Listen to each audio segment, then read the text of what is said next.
Thank you for joining us this afternoon for this Henry Ford Health System media briefing. My name is Dana J, and I'm going to act as your host as we head through this really exciting announcement about the National Cardiogenic Shock Initiative. I'm going to go ahead and switch over my view so that you can see the gallery because I want to introduce the folks that we have with us today. So actually, also want to point out, just for the sake of it, that everybody who is grouped together today has been vaccinated. So we're being as safe as we possibly can here during this media briefing. So folks, if you could just give a little wave as I introduce you. We're going to start with Dr. William O'Neill. He's the medical director of Henry Ford's Center for Structural Heart Disease and the principal investigator of the study that we're going to be speaking about today. Next to him is Dr. Babar Basir. He is the the director of the Acute Mechanical Circulatory Support Program at Henry Ford, and also a principal investigator of this study. We also have with us Dr. Sarah Gorgas, the interventional cardiologist at Henry Ford, who treated Mr. David Johnson, who is there in the middle, along with Dr. Mohammed Zaiden. He is also an interventional cardiologist at Henry Ford Hospital in Detroit. We also have with us from the great state of Texas, Dr. James Park. He is an interventional cardiologist at Texas Health Presbyterian Hospital. And Mr. Todd Besser, he was treated by Dr. Park in 2018. And with that, I am going to go ahead and hand it over to Dr. O'Neill. Dr. O'Neill. Thank you very much. It's a pleasure to see all of you, and in particular, two wonderful patients whose lives were saved by this procedure. For the last 4 years, we've been conducting a national study on how to treat patients with massive heart attacks that come into the hospital with a condition that's called cardiogenic shock.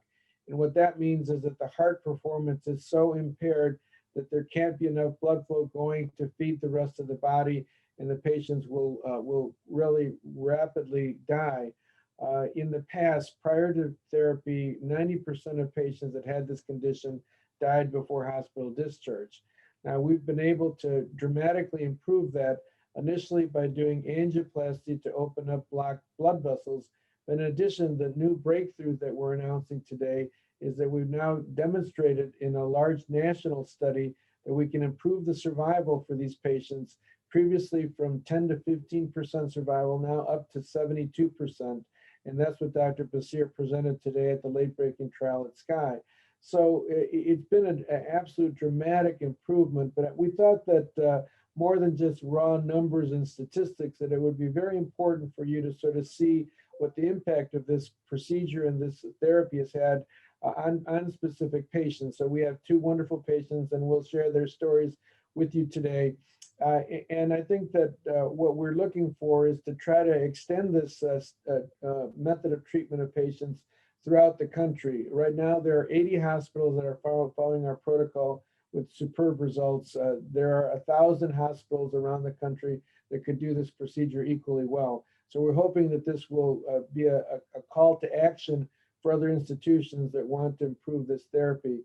So with that, I'd like to turn it over to Dr. Basir, and he'll tell us the summary of the late-breaking trial presentation that he had for the Society of Catheterization, Angiography, and Intervention and their national program that went on today. Babar? Thank you so much, Bill. I really appreciate it. And thank you all for being here with us today.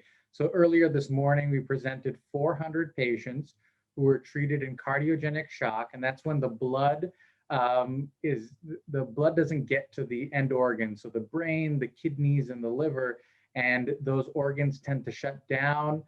Patients get very sick.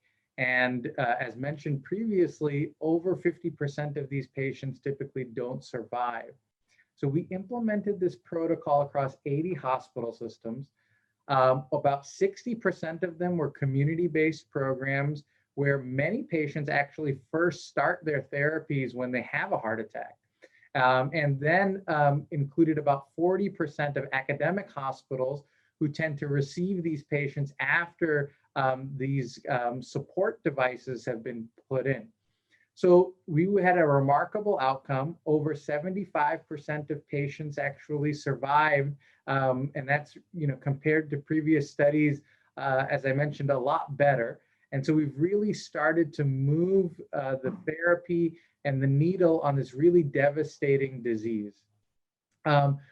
I think that, it really has been one of the sickest patient populations that we've dealt with in cardiovascular medicine. And the fact that this therapy and this algorithm and protocol have had such good results is really something that's important and important to share with the community. And it all started here in Detroit, which we're really, really proud of. So I'm going to introduce Dr. Mohammed Zaidan. He is one of our fantastic interventional cardiologists. He, in fact, enrolled the highest number of patients into the Shock Initiative. And he is here with Mr. Johnson, who was one of our patients who were treated here. And I think their story is going to be remarkable. And I'm going to pass the torch to Dr. Zaidan. Thank you. Thank you, Dr. Basir. Thank you, Dr. Omid. I'm going to share the story of Mr. Johnson.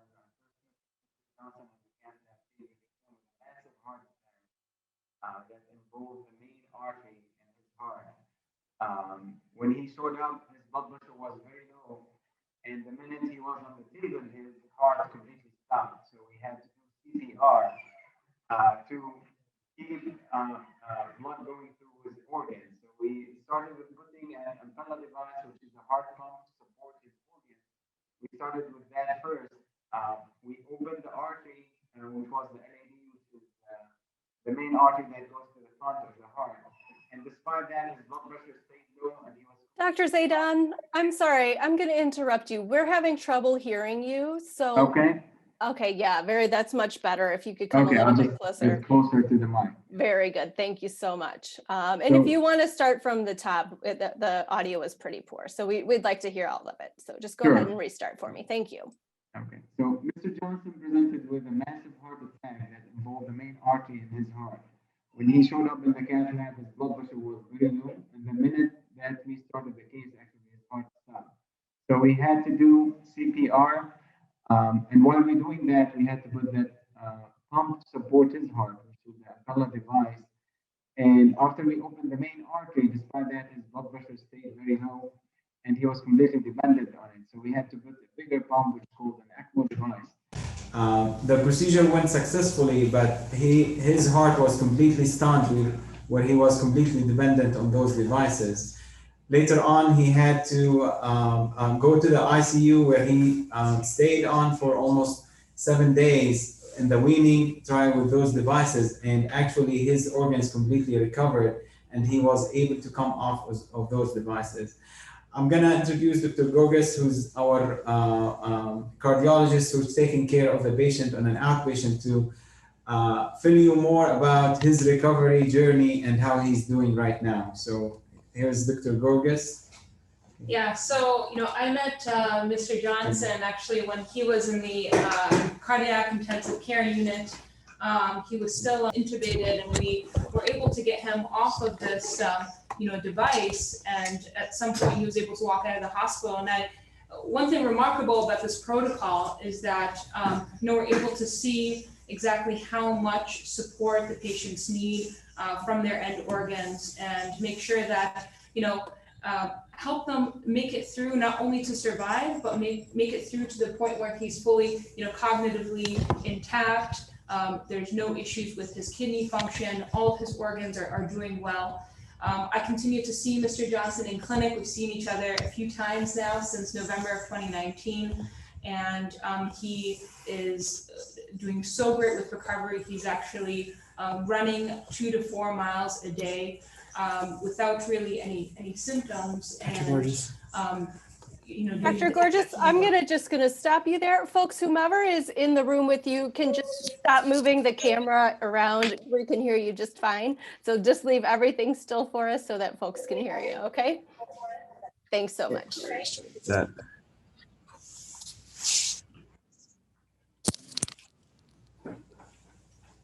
Okay, and Dr. Gorgas, you can pick up where you left off. Thank you. Yes, and so, essentially, I think because of this protocol, we were able to, get Mr. Johnson to a point where now he's fully, living a full life, being able to do all of his activities of daily living appropriately. and without really any symptoms. We've been making progress with the medication adjustments. He's been very good at doing that, as well as making lifestyle adjustments with dietary changes, etc., to stay healthy. But really, it was from the beginning, sort of this protocol that through the National Cardiogenic Shock Initiative and Dr. Zaidan's work that saved his life and brought him to where he is today. Thank you very much, Dr. Gorgas. And Mr. Johnson, do you want to tell us how you're doing? Well, yes, I'd like to. First of all, I'd like to thank everyone that I can actually tell you what happened to me. About a year and a half ago, I took a day off and stayed home and went to the gym and worked out and came home and did the things I needed to do at home, a lot of chores.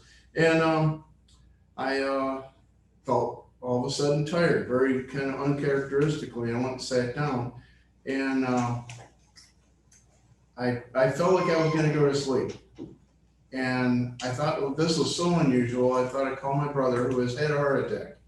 And I asked him, I told him what was happening, and he knows me. And he said, "You're sitting down at 3 o'clock in the afternoon because you're tired." And he said, "You're having a heart attack. And go take an aspirin. I'm calling 911 right now." And that's what he did. So I rounded up my keys and everything else. And as soon as I heard the ambulance, I walked down to the ambulance. They opened the door. They rushed to get me. All I remember is putting my foot inside the ambulance and seeing the little bed. And that's for 4 days I was out. I woke up to very relieved faces in the hospital. All the doctors looked very relieved. And I was I was not aware of what exactly had happened or how dangerous this, what had happened was. But it looked like things were going well. And the first question they asked me is, did I feel like I needed a heart transplant? They explained to me what had happened. Or did you want to go with, the pump had done so well that my heart had taken over a lot of the apparently all of the load, and they could take the pumps off. And I said, "Oh, let's just go with, sounds like it's running good. Let's just do that." And I was recovered in the hospital, really great care. I say I was there 11 days, and my wife says I was there 14 days, but I have no actual idea. I think I subtracted the days I was unconscious. So, but when it came to being released from the hospital, there was no space in the step-down unit, so they allowed me to go home.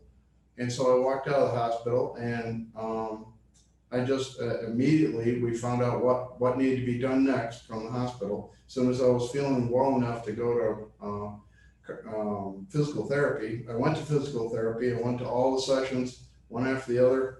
I thought it was interesting that the data was linked through Henry Ford through Epic, I think, yeah. And so everybody could share the information. So I made sure I didn't miss any days. Anyway, so I went through the physical therapy. Then I started the rehab, 36 visits of rehab. And I thought that, it was going so well, I'm gonna do everything I could do at rehab. So I started, at first couple of times I walked, and then I realized I could run again. And I ran a half mile, then I ran a mile. Then pretty much every visit, it was 2.5 or 3 miles. And I even tried to, convince them that I could use their weight room. So, and since then, during that time also, they had a diet program that like seminars where you learn to eat better. And I made sure I went to those, went to every one of them, and actually it was an eye opener. And I had my brother who's had heart attacks, it said that I would have all kinds of, post heart attack side effects, numbness and dizziness. And I haven't had any of those things. I don't have any numbness anywhere. Even the little marks on my legs are, they're like all the other scars I got. They're just little marks.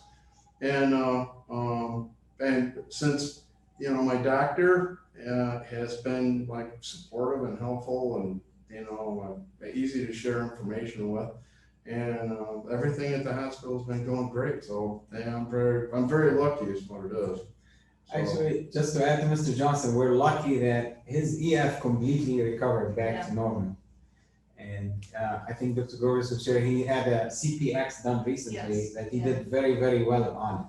Yeah, he had a type of stress testing where he goes on a treadmill, and you know we measure both clinical and physiologic parameters, and his what we call peak VO2 or predicted activity was about 88% of what we would essentially expect for somebody fully full health without any type of medical problems. It was actually a pretty remarkable recovery from the heart and then from the cardiometabolic standpoint.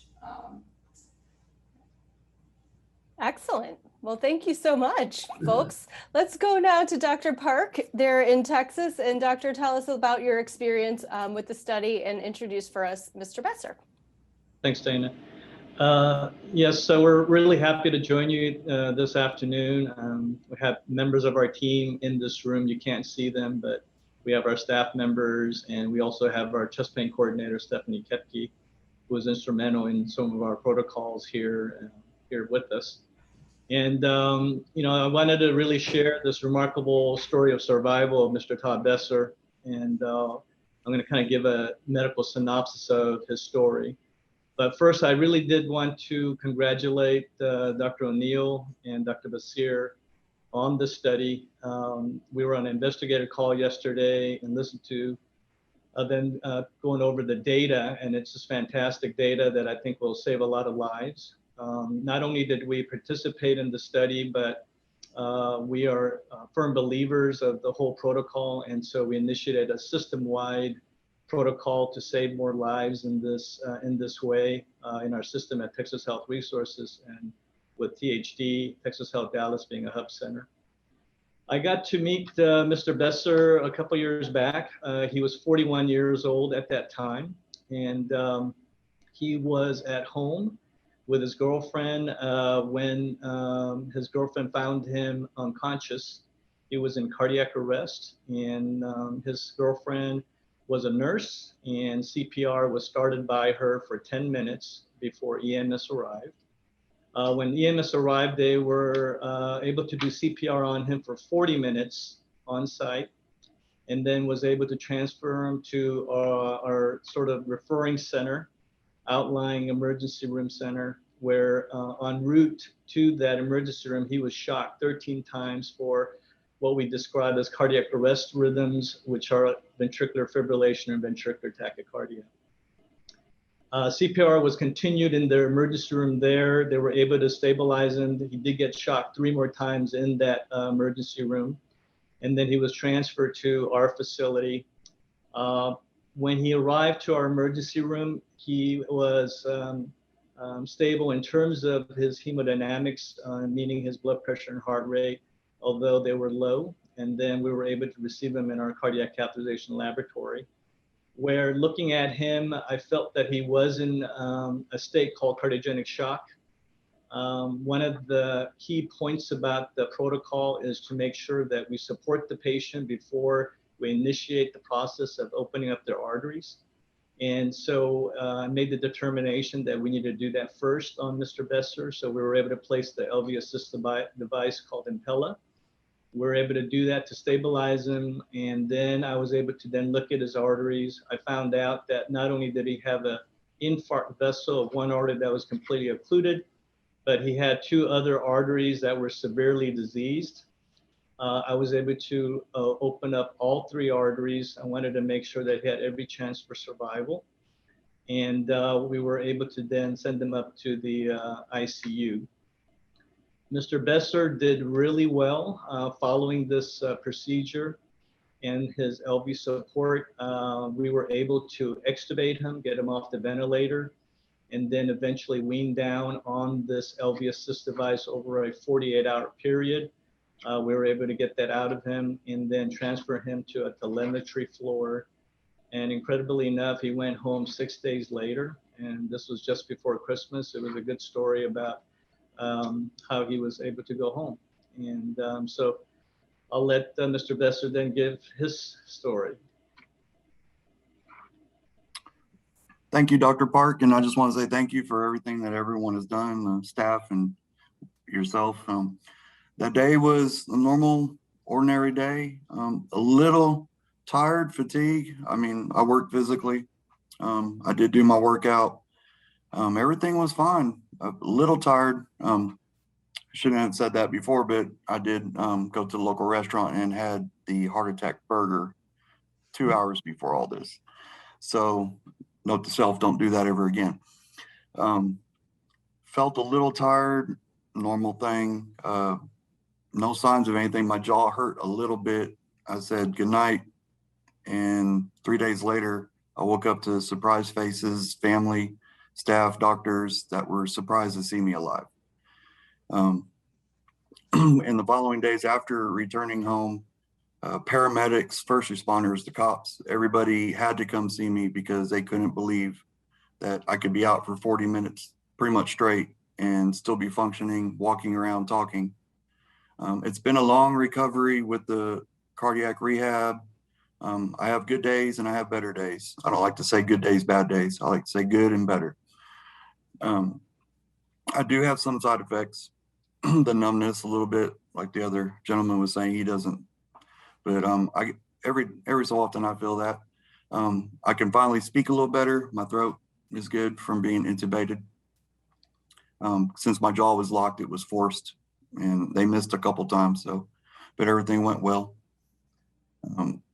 I just like to say everything went great. About 2 sessions before my last cardiac rehab, I like to push myself. I mean, I was only 41, well, 42 by then.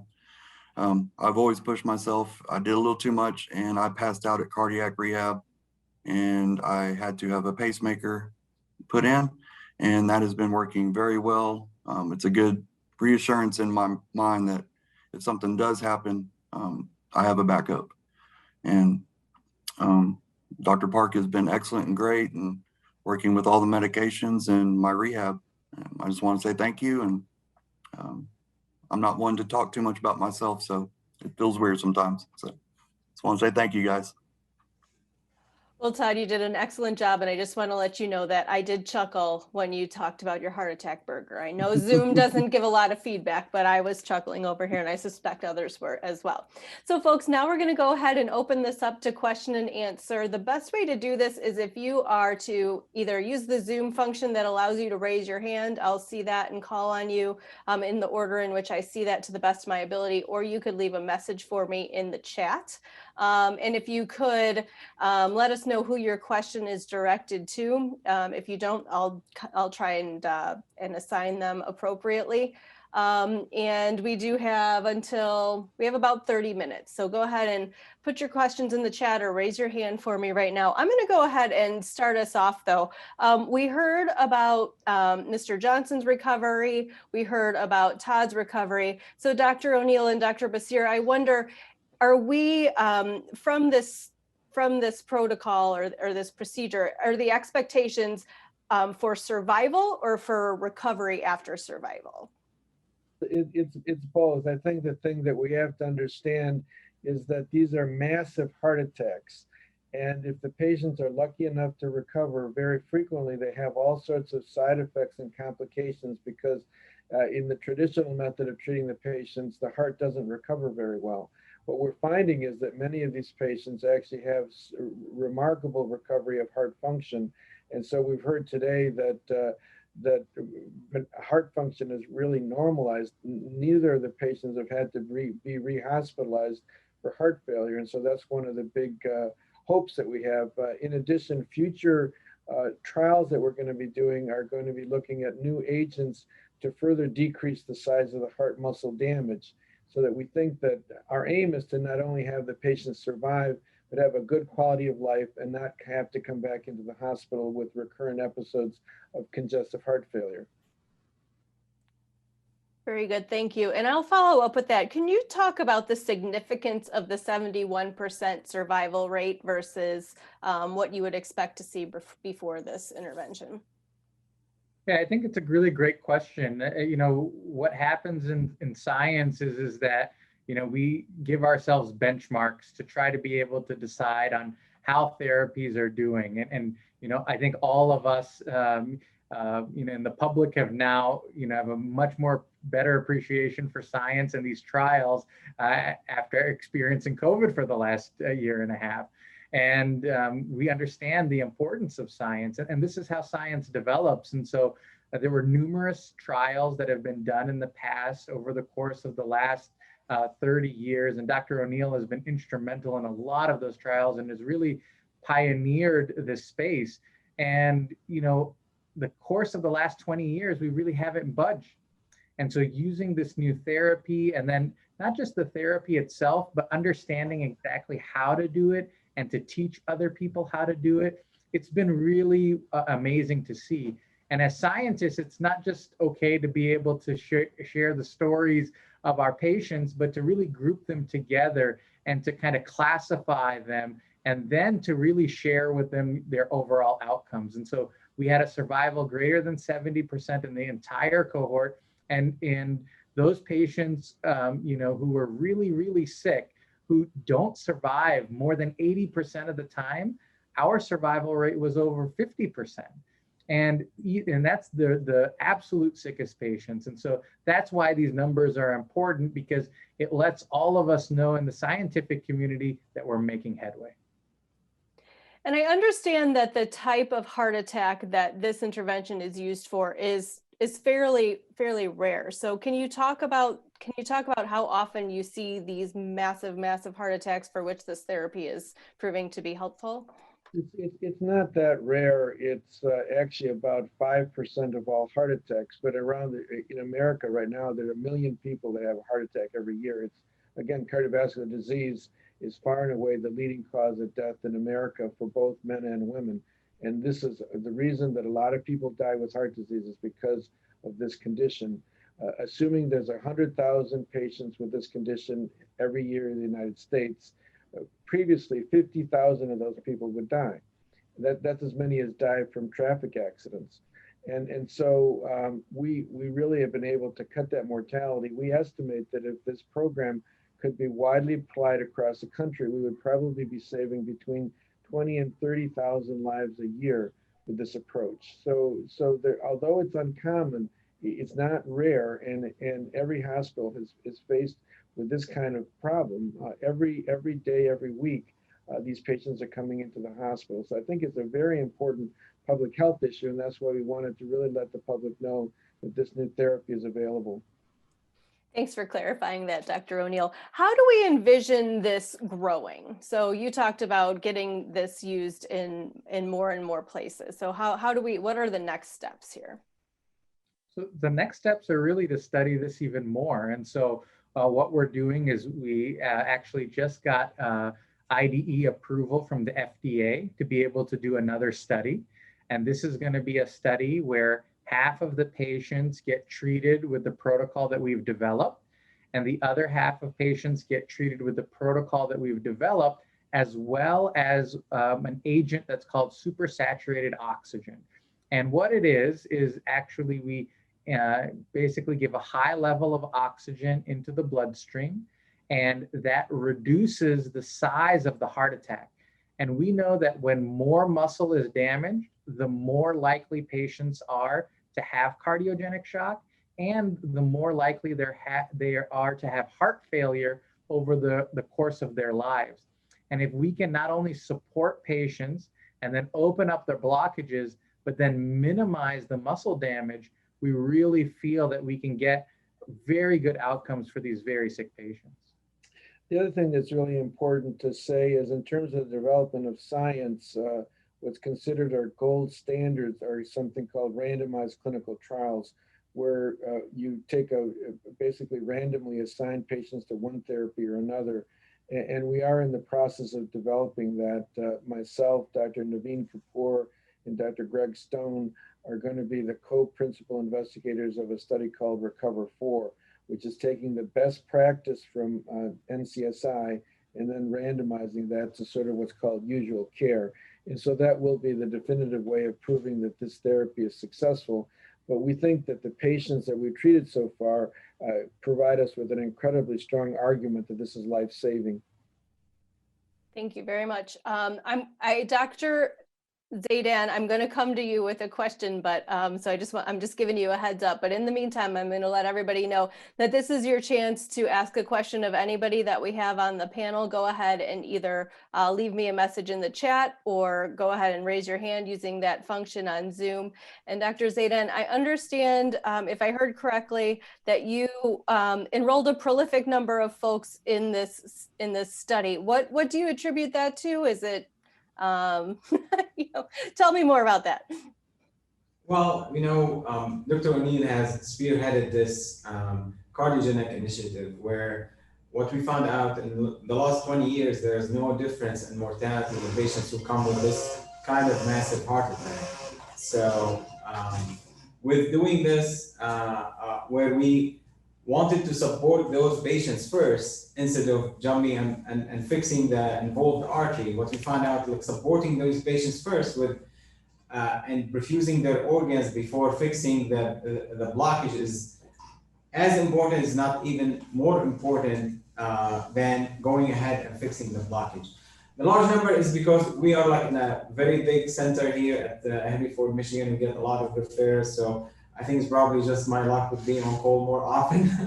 Got more patients, but this protocol has given us hope in an area where the mortality rate was more than 50%. And to be honest with you, many of those patients that we treated would not have survived without this protocol, where we focus on the support of the patient up front instead of just treating the culprit artery. We found that cardiogenic shock is not simply a blockage that you fix, it's much more systemic process that we have to have better solutions for. So we're looking forward to the new study with the saturated oxygen. We continue to enroll in our protocol, in our study, and we're looking forward to more studies to target those patients who before they did not have any hope. And as Dr. Basir mentioned, now even of those patients who had more than 80% mortality rate, now we can save more than half of those patients,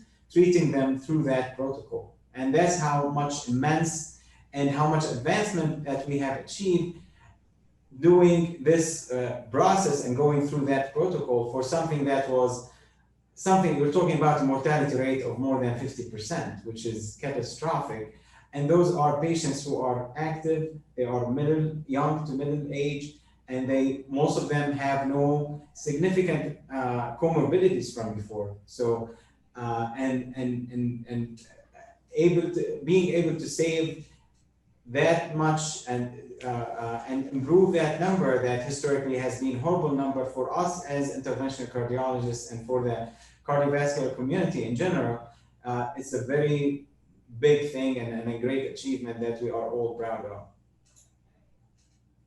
Very good. Thank you very much. Okay, folks, I'm not seeing any questions in the chat or any raised hands. So this is your chance to open your mic. Oh, here we go. Ader's got one.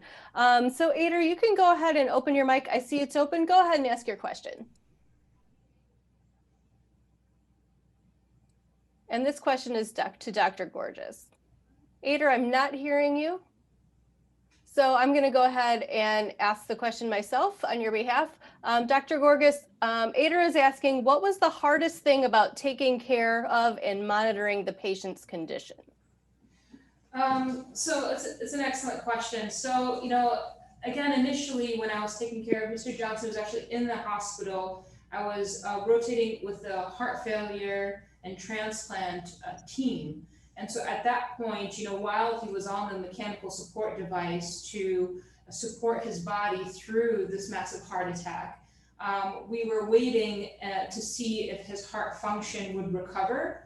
And at that point, we were sort of at a stage where we were even working him up emergently for potential, heart transplant or even a different type of artificial heart called an LVAD if he didn't get through it. And so I think that making sure that we, monitor the hemodynamics while inpatient, even after the devices are placed, making sure that we look at how is the right side of the heart doing hemodynamically, and how's the left side of the heart doing hemodynamically, getting them off of certain medications that have been shown to worsen mortality, including pressors, for example, making sure that all of the organs are not suffering during this condition.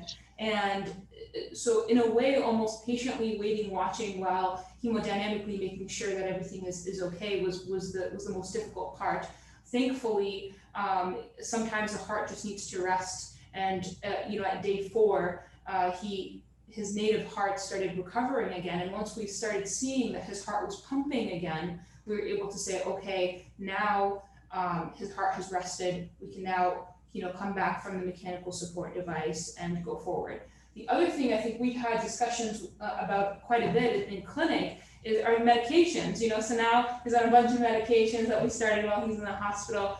And I think the important thing is being consistent outpatient, right? So this happened once. How do we prevent it from happening again? Making sure we stay on the proper medications that improve outcomes, making sure that we change the way that we live in order to prevent this, reduce the risk as much as possible. And I think that includes not only medication, but nutritional changes, and then staying active, in the long term. Those are the things that, keep people healthy. Thank you very much. Ada, your microphone is still open if you have any follow-ups, but I can't tell if you actually are able to ask a question. So looks good. Dave, I see you opened your microphone. If you could actually, I'm sorry, I forgot to folks to let us know your first and last name and which outlet you're with, please, and then go ahead and ask your question. Dave Fornell, I'm with Diagnostic and Interventional Cardiology magazine. I actually had 2 questions. The first was for our patient, Todd. I just wanted to find out from a patient perspective if there's anything that could be done by the physicians that are treating that might help with understanding if a patient has to go through this. I mean, being in a situation where you're waking up in an acute coronary situation and you have all these tubes and things hanging out of you, what's your advice to doctors maybe to help explain what's going on and how to allay some of the patient's fears?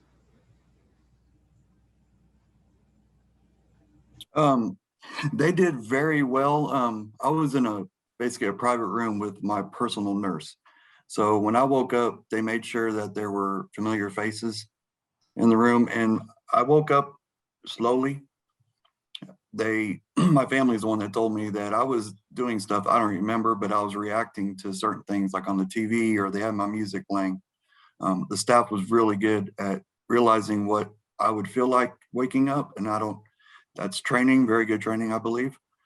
So I woke up slowly, peacefully, just the familiar faces standing over there, and they were describing to me what happened, but not information overload. It was just very basic, general, and then I could absorb it, but I really still don't remember too much of that first day. It was just more of and then it was a recap, and then they came and told me exactly what was going on. But it was very slow process, and they were very calm and collective, and it wasn't information overload and kind of just describing, don't move, this is that. So yeah, they were very, very, very excellent at their job. Plus I had a personal nurse, so that helped a lot. The other question I had was for Dr. Basir and Dr. O'Neill. You had mentioned an IDE trial that's coming forth, and you had mentioned Recover 4. Is this the same trial, and when do you hope that'll begin? So ISO Shock is actually kind of the next step forward of the Shock initiative. So we have these good outcomes, and we want to continue to explore how we can improve those outcomes more. And the FDA approved supersaturated oxygen about a year ago in terms of therapy. And as you know, it reduces infarct size in the anterior wall of the heart. Well, patients who present in cardiogenic shock typically have large areas of the muscle damage throughout the heart, irrespective of whether it's the front wall, the lateral wall, or the bottom part of the heart. And so what we're hoping is to actually see if we can actually improve outcomes further. Yeah, and then that will be it will inform the final arm of the active treatment for Recover 4. And so right now the protocol is being designed and developed. We expect that sometime early next year it would start recruiting patients, and it's going to be a big international trial with more than 50 sites in the US. We're looking for sites in Canada and Europe. So I think that will be, as you know, it will be the pivotal, the most definitive treatment, but it's going to take 3 or 4 years to get it done. And in the meantime, the people are coming into the hospitals with these massive heart attacks, and we think that this is a therapy that can be applied here and now. Thank you very much. Dave, did that answer your questions? It did. I guess, is this protocol that you're looking with supersaturation, is that something that you're using currently or that you're suggesting to the other National Cardiogenic Shock Initiative sites? No, this is now the next step of this trial, and it's actually a randomized trial that we're going to be starting later this summer, actually. So the adoption of the protocol, though, we feel is ready for sites all across the country. And in fact, we know of hundreds of sites throughout the world that actually use the protocol now. So in Qatar, Singapore, the entire country of Japan actually uses this protocol. And the Japanese data, for example, has shown a very consistent survival rate over 70%. So even though 5 years ago, this started with a few hospital systems in Detroit and now has grown nationally, the practices that we have learned have in fact gone on to help patients throughout the entire world. Very good. Thank you, Dr. Basir. All right, folks, I'm not seeing any other questions. If you do have one, go ahead and open up your microphone and shout it out. Otherwise, we're going to go ahead and wrap things up here. Folks, I do have it on good authority that when there aren't very many questions, it just means that you did a great job presenting the information and everything was clear and very understandable. So, all right, seeing no more questions, we're going to go ahead and let everybody get back to their very busy days. Doctors, patients, thank you so much for your time, and thanks for joining us to our friends in the media. Everybody have a great afternoon.